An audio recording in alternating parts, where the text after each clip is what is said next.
ক্লাবের প্রাপ্তিতে আমরা এসে গেছি সঙ্গম ঘাট এই মুহূর্তে।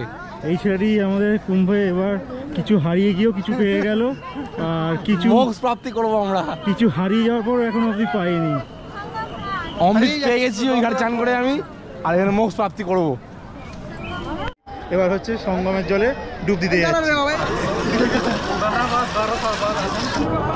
এই হচ্ছে নন্দীদুয়ার লেখা রয়েছে, এই হচ্ছে আমাদের ট্রেন।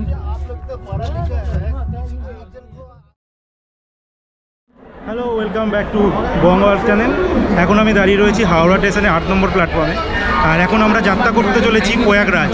কুম্ভমেলা চলছে, আর আজকে 1 তারিখ ফেব্রুয়ারি মাসে, আর 3 তারিখে আছে বসন্ত পঞ্চমী, বিশেষ একটা দিন, শাহী স্নানের দিন। আর সেখানেই আজকে আমরা যাব। এখন অবধি ট্রেন আমাদের দেয়নি। এই হচ্ছে জেনারেলের লাইন, অনেক দূর অবধি লাইন পড়েছে, বাট আমাদের 3 জনে স্লিপারের টিকিট কাটা রয়েছে। তো স্লিপারের মধ্যে একজনের মানে আমারটা PQWL হয়ে গেছে, আর বাকি 2 জনের তো কনফার্ম হয়ে গেছে, বাট আমি বোর্ডিং করতে পারবো, এই একদিকে সুবিধা আছে আমার। তো আপাতত সেইখানেই যাব, আর যাত্রা করবো, পুরোটাই আপনাদের দেখাবো। তো আপাতত তো ট্রেন দেয়নি, 5:45-এর টাইম রয়েছে। আর আগামীকাল সকাল 7টা নাগাদ এই প্রয়াগরাজ স্টেশনে কিন্তু মানে পৌঁছানোর টাইম রয়েছে। সরি, প্রয়াগরাজ নয়, প্রয়াগরাজ চিওকি, ওই স্টেশনে আমরা পৌঁছাবো সকাল 7টা। এবার দেখার বিষয় 7টার জায়গায় 8টা বাজে না আরও লেট করে, কারণ এই মুহূর্তে প্রচুর ভিড় হাওড়া স্টেশন, বা অবভিয়াসলি প্রয়াগরাজে তো এখন প্রচণ্ড ভিড়। কুম্ভ মানে একটা মেলা স্পেশাল চলছে ওইখানে, দেখা যাক ওখানে বাদবাকি মিট হচ্ছে। আর ট্রেনে কী যাত্রা হয় সেটাও আপনাদেরকে আমি এই ভিডিওতে আপনাদের দেখাবো, চলুন আমার সঙ্গে। আপাতত আমরা ট্রেনে উঠে পড়েছি, প্রচুর ধাক্কাধাক্কি করে। স্লিপারে সিট থাকার পরেও ট্রেনে প্রচণ্ড ভিড়। এই মোটামুটি 3 জন মানে 6 জন হয়, এইদিকে আর 3 জন, ওইদিকে 3 জন, বাট এখানে 11 জন, অনেক লোক উঠেছে। সবাই একসঙ্গে যাচ্ছি আমরা কুম্ভে। ওটা কে ছিল না আমি তো বুঝতে পারছি না। এখন বাজে সন্ধ্যে 6:18, আর এখনো অবধি কিন্তু আমাদের ট্রেন হাওড়া থেকে সবাই ছেড়েছে, বর্ধমানে ঢোকেনি। আর এই মুহূর্তে অনেক লোক উঠেছে, তাও তেমন মানে কমই বলতে পারি। আর যা শুনছি যে গয়া স্টেশনের পরে কিন্তু প্রচুর লোক ঢুকে যাবে, মানে স্লিপারে হয় জেনারেলের মতো অবস্থা হবে। দেখি সেটা হয় কি না, যদি হয় আপনাদের দেখাবো। আপাতত তো আমরা বসতে পারছি, একটা সিটে আমরা এখন 4 জন আছি, অপোজিটও 3 জন আছে, উপরেও সেম 2 জন 3 জন, মানে প্রায় বলতে গেলে একটা সিটে 2 জন, বা কম করে নিচে সিট বলতে 4 জন করে লোক আছে। আর বাইরে অবস্থা দেখুন।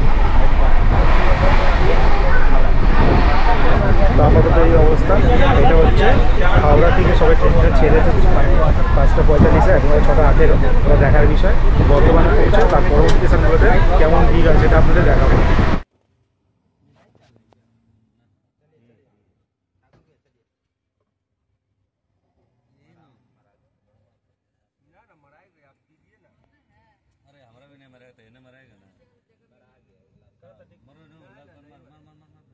এখন আমরা পৌঁছে গেছি প্রয়াগরাজ চৌকি স্টেশনে। একটা হরিবেল রাত্রে জার্নি করলাম, জার্নি করে এখানে পৌঁছালাম। আমাদের স্লিপারের টিকিট ছিল, বাট স্লিপার মনে হলো না। স্লিপারটা পুরোপুরি একদম জেনারেলের মতো অবস্থা হয়ে গেছে, পা রাখার পর্যন্ত মানে একটা জায়গা ছিল না। বাথরুমে রাত্রেবেলা মানে কি যেতেই পারলাম না, এরকম অবস্থা। এবার দেখি এখানে একটু ফ্রেশ হয়ে নিই স্টেশনে, তারপর আমরা বাইরে যাব, আর আপনাদের দেখাচ্ছি, চলুন আমার সঙ্গে।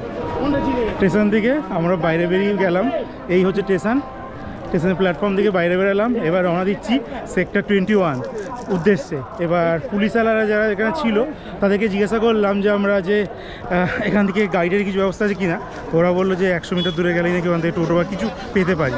তো ওইখানটায় যাবো, গিয়ে দেখি কী অপশান আছে, নইলে পা দিয়েই হাঁটা চলবে। ম্যাক্সিমাম পথটা আমাদের মানে পায়েই আমাদের কভার করতে হবে, সেটাই দেখার বিষয়। এখন কতটা হাঁটতে হয়, অনেকটাই হাঁটতে হবে আশা করছি। প্রয়াগরাজ চিওকি স্টেশন থেকে বেরোলাম, প্রায় 100 মিটার মতো হেঁটে মেন রোডে এলাম। এবার মেন রোডে আসার পর আমরা দেখতে পাচ্ছি এখানে বাসও রয়েছে, টোটো রয়েছে, যেখানে এখানকার লোকেরা টোটোকে কী বলে জানি না। আর নানা রকম গাড়িও ভেহিকেল রয়েছে যেগুলো করে ওই সঙ্গম ঘাটের দিকে যাওয়া যায়। তো আপাতত আমরা দেখছি কোন পথে যাওয়া যায়।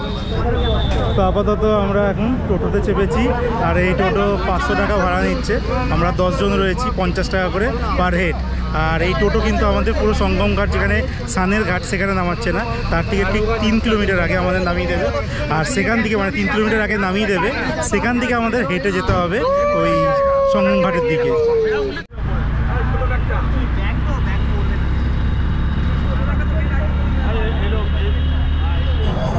আপনারা আগে দেখতে পেয়েছিলেন আমি স্টেশন থেকে অটো ধরেছিলাম, আর সেই অটো করে চেপে আমি এখন এখানটায় এলাম, যেই জায়গাটার নাম হচ্ছে শ্রী মাধবজির মন্দির। সেই জায়গাটা নামিয়ে দিল। এবার এখান থেকে আমরা সবাই হাঁটছি, হাঁটা মোটামুটি 3 কিলোমিটার মতো হাঁটা।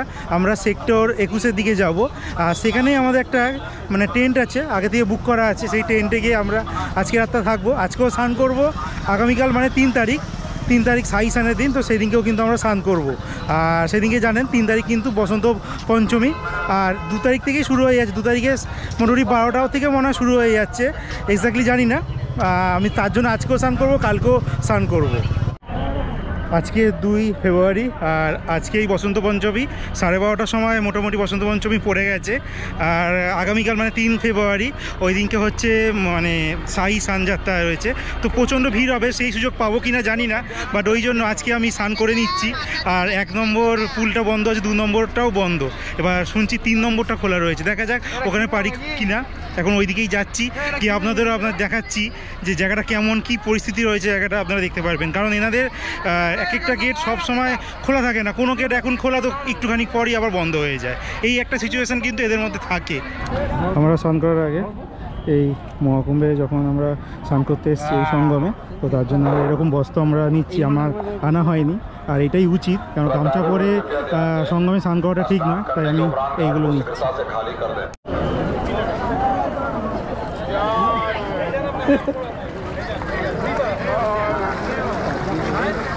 এই হরিনাম দা ভালো করে দাঁড়াও রেখে দাও,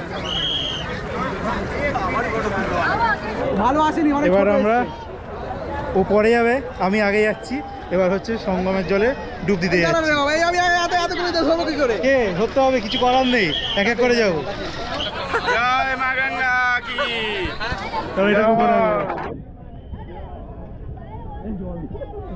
না না জানিনি, চলো ভোলে বাবার নাম নিয়ে হয়েছে। এবার ভোলে বাবার নাম নিয়ে আমরা সঙ্গমে এবার ডুব দিচ্ছি। চলো এবার ভাই তুমি ক্যামেরাটা দিয়ে দাও, ক্যামেরাটা দিয়ে দাও।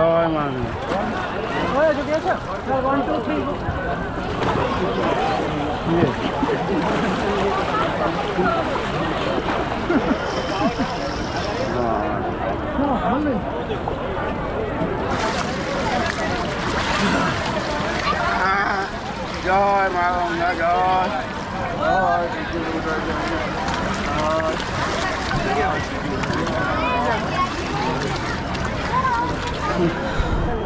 তো অনেক ইচ্ছে পূরণ হলো ত্রিবেণী সঙ্গমে স্নান করার। তো বা ত্রিবেণী সেই সঙ্গমে পূর্ণ হলো আজকে। এবার আজকে 2 তারিখ, কালকে দেখবো 3 তারিখে আমাদের কমপ্লিটটা হয় কিনা, চেষ্টা করবো। কালকে শাহী স্নান রয়েছে, সেটা যদি করতে পারি তাহলে সেটা আপনাদের দেখাবো। তো এবার পাড়ে উঠছি। এখন বিকেলবেলা মানে 5টা বাজে, আর এই সময় এই যে মহাকুম্ভ চলছে প্রয়াগরাজে, তো সেখানকার যে সঙ্গম নদী, তো সেইখানে একটা দৃশ্য আলাদা। সূর্য অস্ত যাচ্ছে, আলোকটা মানে নদীতে পড়ছে, আর তারপর একটা দারুণ কিন্তু একটা প্রতিচ্ছবি রিফ্লেক্ট করছে। চলুন আপনারা একবার দেখে নিন।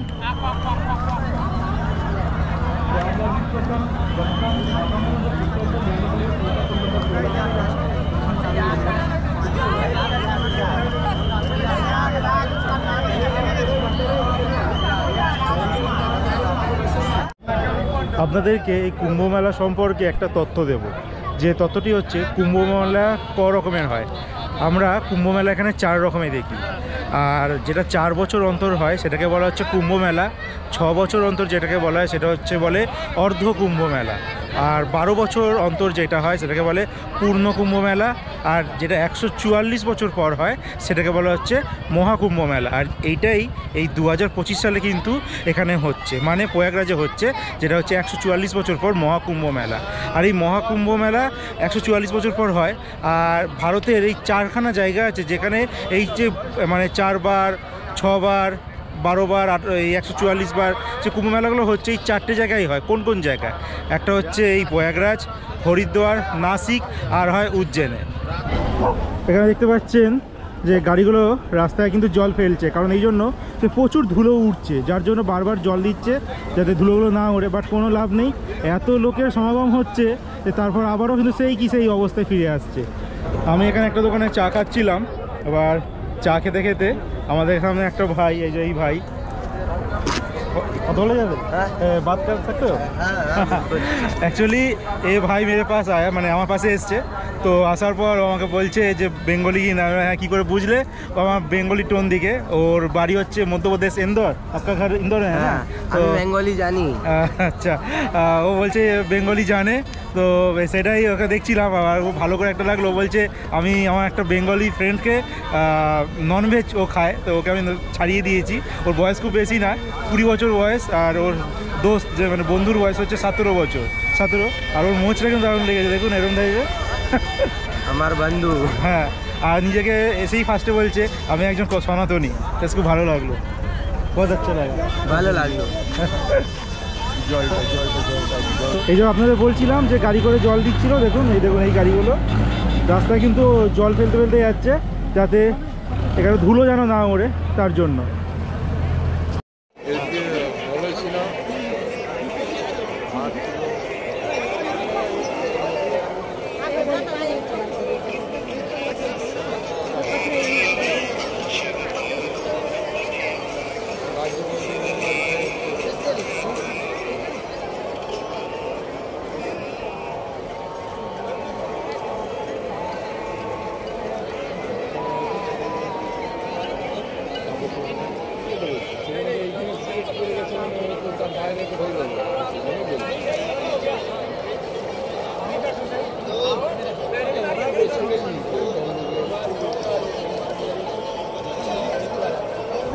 তো আপাতত পুলিশগুলো থেকে আমরা জিজ্ঞাসা করলাম যে কোন পুলটা খোলা রয়েছে, তো বলছে 14 নম্বরটা যাওয়ার জন্য খোলা রয়েছে আর 2 নম্বরটা আসার জন্য। মোটামুটি এখন 11:30 বাজে, আমাদের পৌঁছাতে 12টা বেজে যাবে, আর ফিরতে হয়তো 2টো 1:30 কিছু এরকম বেজে যাবে।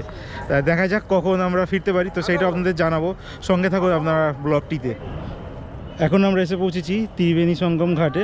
অনেকটা যাত্রা করেছি, 16 নম্বর পুল গেট, মানে 2 থেকে যাত্রা শুরু করেছিলাম, 16 নম্বর হয়ে মানে 2, 3, 4, 5, 6 করে এরকম করে 16 নম্বর গেট দিয়ে মানে ব্রিজটা যে আছে সেটাতে ঘুরে এপারে এলাম।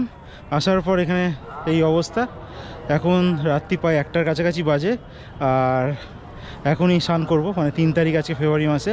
আর এখানে আসতে গিয়ে একটা জিনিস দেখতে পাচ্ছি যে এখানে মহিলারা ড্রেস চেঞ্জ করে, সেখানে ভিতরে দেখি রাত্রেবেলা সবাই শুয়ে রয়েছে। একটা চৌকি রয়েছে, চৌকির তলাও দেখি অনেকে শুয়ে রয়েছে, একবার দেখুন।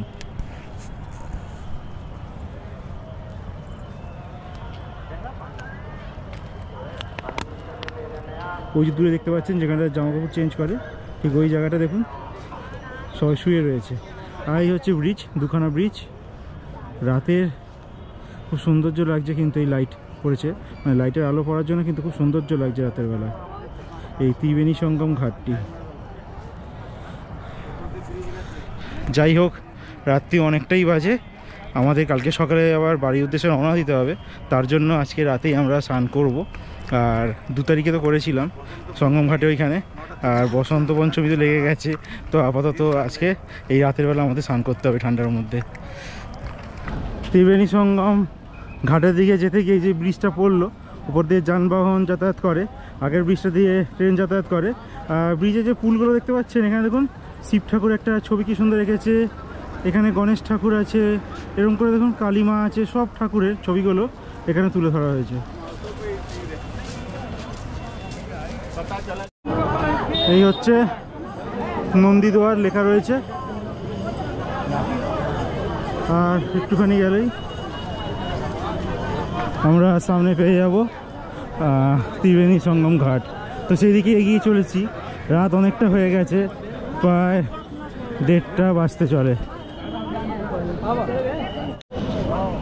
এখন রাত প্রায় 1:30-2 প্রায় বাজে, আর উপরে আপনাদের দেখাচ্ছি কি অবস্থা, দেখুন কত লোক এই সঙ্গমে স্নান করতে আসছে। আর যাই হোক, কথা বলতে বলতে আমরা মেন সঙ্গম দুয়ারে পৌঁছে গেলাম। এই হচ্ছে সামনে সঙ্গম দুয়ার। সঙ্গম দুয়ার ওই হচ্ছে ত্রিশূল, আর এই হচ্ছে সেই এই কুম্ভে মোক্ষ লাভের প্রাপ্তিতে আমরা এসে গেছি সঙ্গম ঘাট এই মুহূর্তে।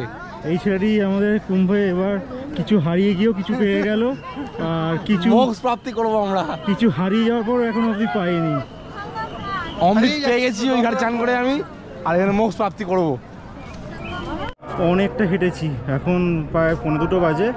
11:30 দিকে হাঁটা স্টার্ট করেছিলাম, 11:30 থেকে এখন এখানে এসে পৌঁছালাম। এবার পিছনে দেখতে পাচ্ছেন এই জায়গাটা দেখলাম খুব ভালো পরিষ্কার আছে। ত্রিবেণী সঙ্গমে আমরা এখানটায় কিন্তু স্নান করবো।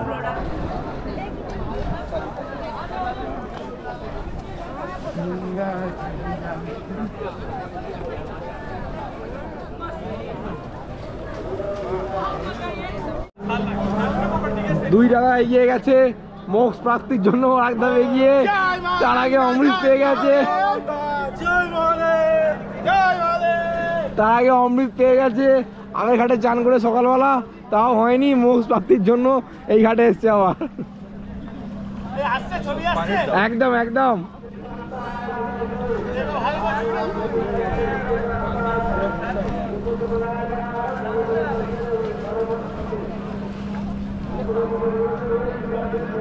চলো চলো, সূর্য নেই, আমার দিকে তাকিয়ে করো না, কি ব্যাপার? আমার দিকে তাকিয়ে করো, সূর্য তো নেই। আমি তো আমার দিকে সূর্য, আমার দিকে তুমি তাকাও।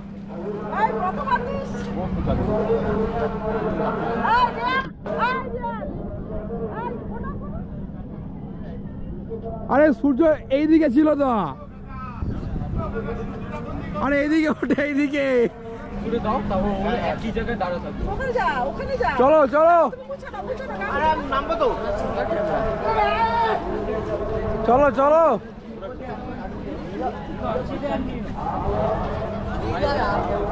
আরে সাতখানা তবে মোক্ষ পাবে তোমরা।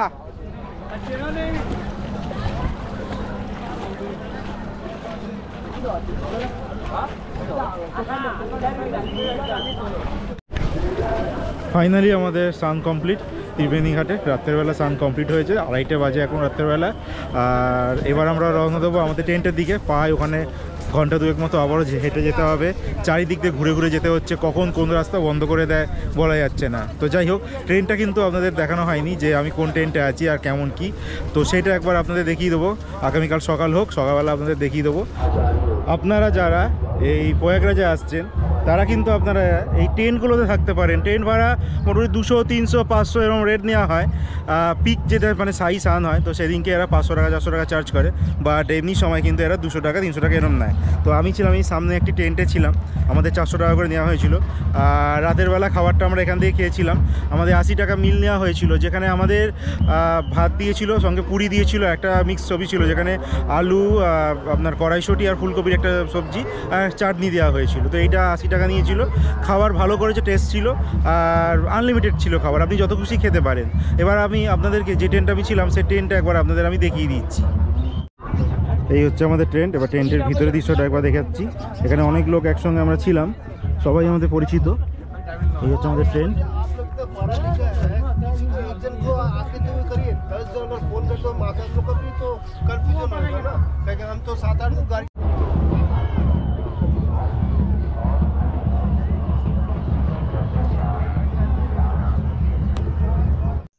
একশো 144 বছর পর অনুষ্ঠিত প্রয়াগরাজের মহাকুম্ভ মেলায় আমি সামিল হয়েছিলাম, আর আমার মহাকুম্ভের সামান্য অভিজ্ঞতা আপনাদের সাথে শেয়ার করলাম। ভিডিওটি ভালো লাগলে লাইক, কমেন্ট, সাবস্ক্রাইব করার অনুরোধ রইল।